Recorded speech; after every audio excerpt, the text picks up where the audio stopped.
Welcome back to another episode of the Even Your Dynasty show. We've got a lot to talk about today. I'm going to talk a little bit about Tyler Fitzgerald and the run he's on. We're going to talk a little bit about Robbie Ray, who's making his debut today, or tonight, I should say. And then we'll talk a little bit about the Giants as a whole, as they're kind of in a free fall at the moment. And um, deadline is fast approaching. I'd imagine that as it currently stands, you would think they'd be focused on selling off a few veterans at the deadline, especially the way they've just crumbled out the gate. But, there are guys like John Heyman who are out there saying that he still expects them to buy, which I think is a little bit insane, but I'm not opposed to a buy/sell situation as it's well documented on previous videos. So we'll dive in a little bit on that.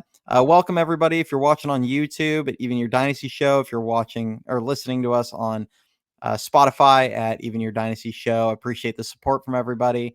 Don't forget to, like the video, subscribe to the channel. It's much appreciated. Follow me on X at EYD Show. I definitely talk a lot, both Giants and the minor league guys down there. So we're going to kick it off talking a little bit about Tyler Fitzgerald, he's chasing history right now. He's made history already. He's the first Giants rookie to ever hit a home run in 5 consecutive games. No rookie has ever done it in 6 consecutive games, so he'll have that opportunity tonight, I'd imagine, because I just don't see any way you keep him out of the lineup tonight.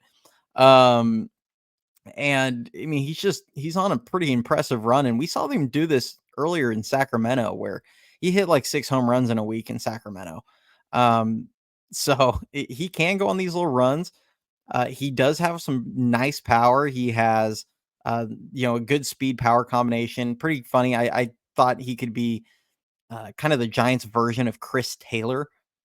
Now he's obviously been a lot better than Chris Taylor has this season. Taylor's been pretty awful for the Dodgers in 2024, but Taylor's been a, really solid piece for them for a number of years. So I think he's definitely played his way at least into the rest of this season's plans. He's going to get regular playing time.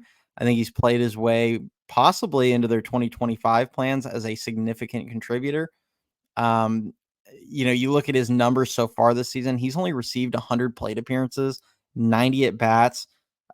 He's hitting 322 right now. He has a 990 OPS, a 183 OPS plus. So he's been 83% better than league average in his, plate appearances. He's has 6 home runs, 5 doubles, and a triple, 7 stolen bases. This is a guy that really should be playing nearly every day.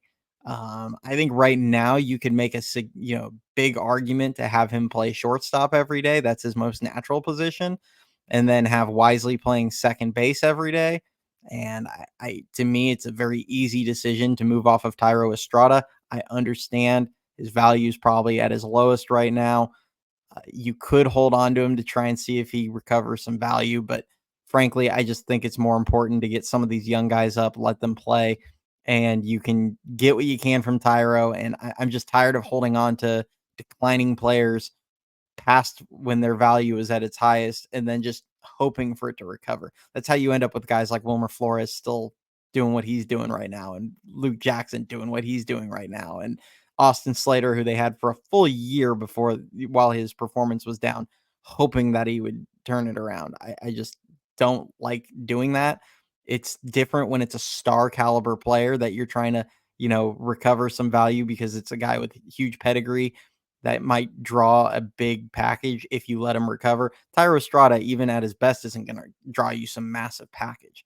So to me, I would just move on, play guys like Fitzgerald and Wisely, bring a guy like Luciano up. The nice thing with Fitzgerald is he plays 7 positions. It is not hard. You don't have to even stick him just at shortstop. You could bring guys like Luciano up, and even if you want to play Luciano at second and Wisely at short, or Schmidt and all these different guys, you can bring these guys up and play Fitzgerald all over the diamond, and it would not be hard to find a way to play him at least 5 times a week, if not more. So I love what I'm seeing out of him. He doesn't turn 27 until September. So, and he's not a free agent until 2030. So you still have 6 more years of control out of him. And I think having a guy like him that can get on base. He can steal you bags. He has some sneaky power. I still don't think he'd ever be more than maybe about a 20 home run guy, but there's nothing wrong with a guy that's going to that might hit 20 home runs and then also steal you 30 bags if he's playing regularly or more. So really like what I've seen out of him. He should definitely be in the lineup nearly every day. A lot of his struggles earlier in the year felt like they were due to lack of opportunity. You're seeing it a little bit with Luis Matos right now, where he's not receiving consistent playing time, and he's in a deep skid right now. So I'm glad to see Fitz getting regular at bats coming out of the break. Hopefully they continue to do that because he definitely deserves it. So we're going to turn the page over to Robbie Ray now, who is making his debut tonight. He made 3 starts down in Sacramento. I think he actually made a start in San Jose at one point. Also made some complex league starts. He's been doing this kind of slow buildup as he recovers from Tommy John. And his last start, he threw 78 pitches, went 5 1/3 innings. I think he walked 2, gave up 1 hit, and struck out 7 batters.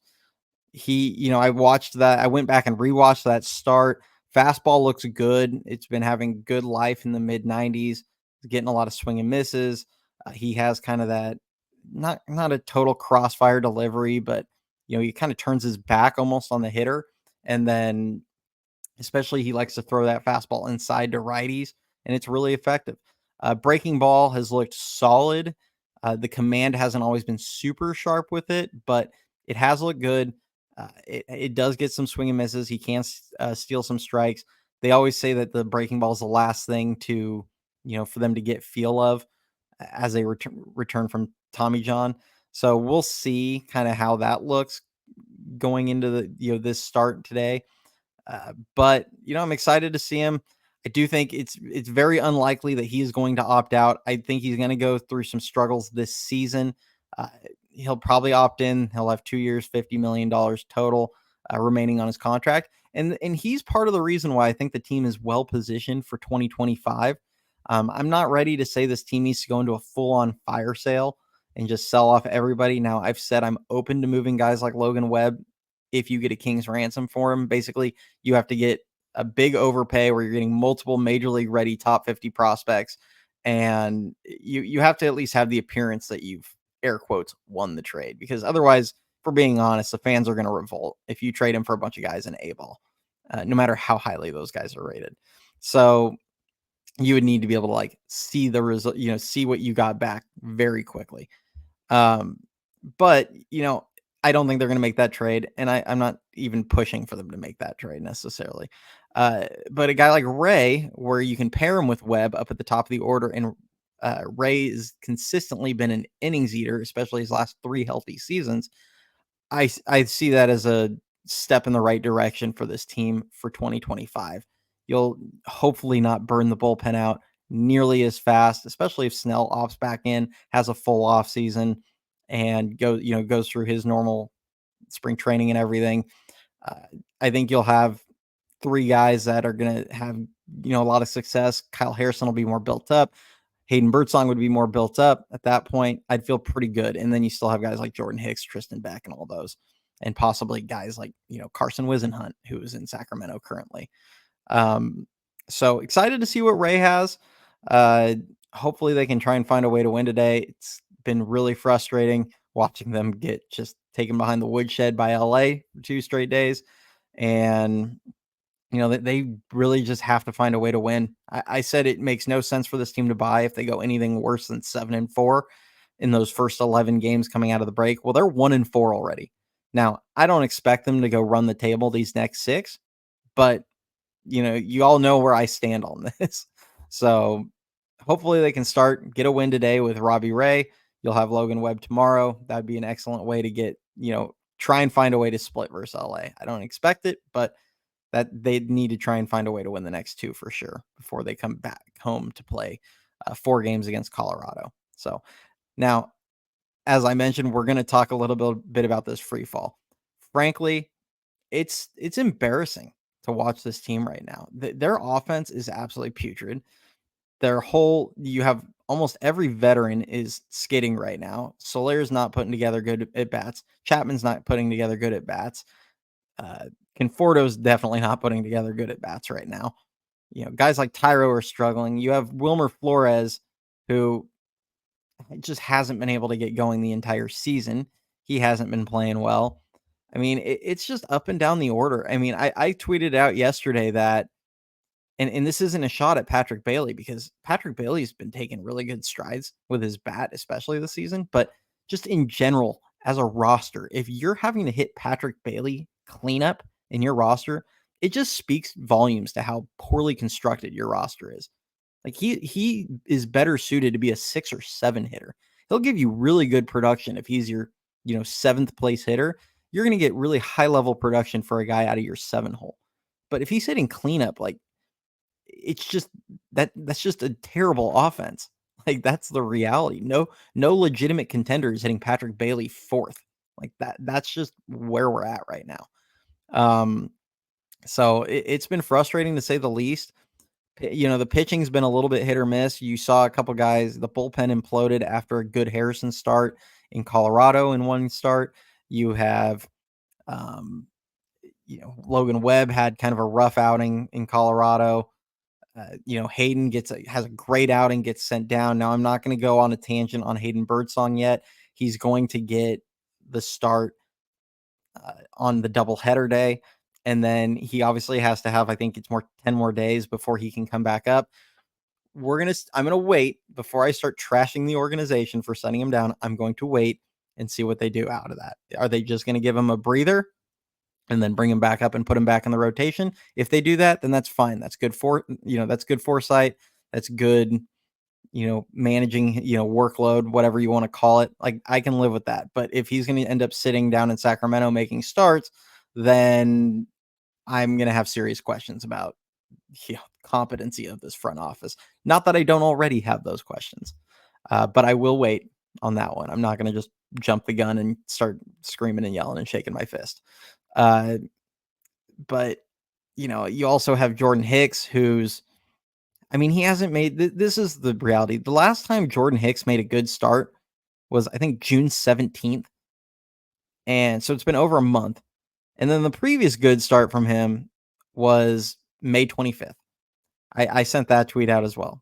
Like, this is a guy that for 2 straight months, you've been almost guaranteed to get a mediocre to bad start out of him every single time he's in the rotation. And then every time he takes the bump. And then you look at why the team, a list of reasons why the team can't build and sustain momentum and stay, get over the hump of 500 or anything like that and stay at a higher spot in the standings in the wild card hunt. I mean, that should be pretty high up the list. You just can't do that.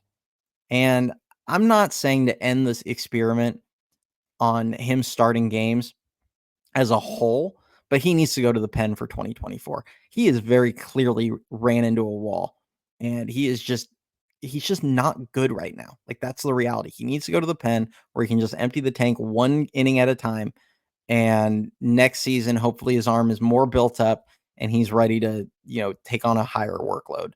He's already, way surpassed his maximum innings that he's thrown in his professional career at this point, at least in the major league career. I know he threw about 105 innings in his one minor league season, but it's time. And you have Ray coming back. Like, it should happen right now. We don't know when Cobb's going to come back. It almost sounds like he may make 1 or 2 more starts. We will see. But, that's just the reality of the pitching staff right there. Like, he just needs to go to the pen. It would be in the best interest of both him and the team at this point. But as a whole, like, I think it's pretty clear that the team has reached the point where it is time to seriously look into moving a couple veterans, guys like Conforto. That's an easy call to me. Tyro Estrada is an easy call to me. Wilmer Flores is an easy call to me. You're not going to get anything for him. It would probably be an Austin Slater type package where you're either just getting cash back or you're getting some no-name prospect that, not even a prospect at that point, like some guy that has a little bit of major league experience that's in AAA somewhere. that you're probably going to DFA after a few days, like Farhan did. Um, but I would be moving him one way or the other. I'd even be looking at moving a guy like Matt Chapman. It's not the most popular opinion. I know a lot of people like what Chapman's done. I like Matt Chapman as a player. He was one of my favorite players in Oakland. Or not. I like to say he was one of my favorite non-Giants for a number of years. I love the way he plays the game. I like his leadership. But with the team going down the drain, like, I'm at the point of where I want to see Casey Schmidt get 50, 55 games of runway to finish the season because, frankly, Casey Schmidt has looked really good. Like, his plate discipline looks much improved. He's swinging the bat well in Sacramento. I would like to see if that can translate. This is a guy that has worked his butt off and he has made improvements. Let's see if it can translate.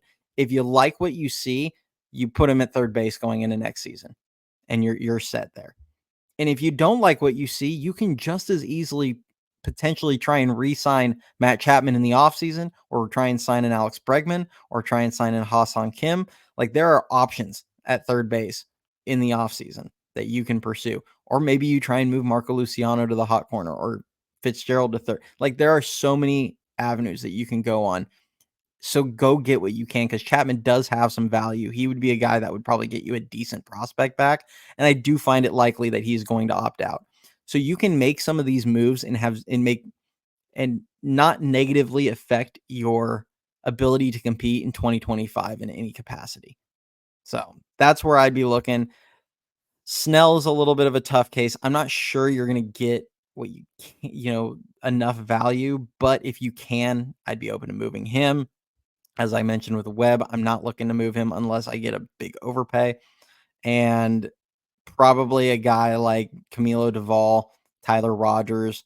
Tyler Rogers, I'd probably be looking to move. You can get a decent prospect, I'd imagine, for him. Teams are always looking for bullpen help. He's been a pretty reliable eighth inning guy. Camilo Duvall, depending on the package. I am not hoarding him in any capacity. If you get a good, a really good top 100 prospect back, I would be driving him to the airport. I'd be just fine with that at this point. You all know I have my reservations with the way that Duvall carries himself and goes about his business. It's nothing personal. I don't like the guy that is very lackadaisical, nonchalant, doesn't hold runners, walks too many guys. His stuff is absolutely filthy, but he struggles to throw strikes.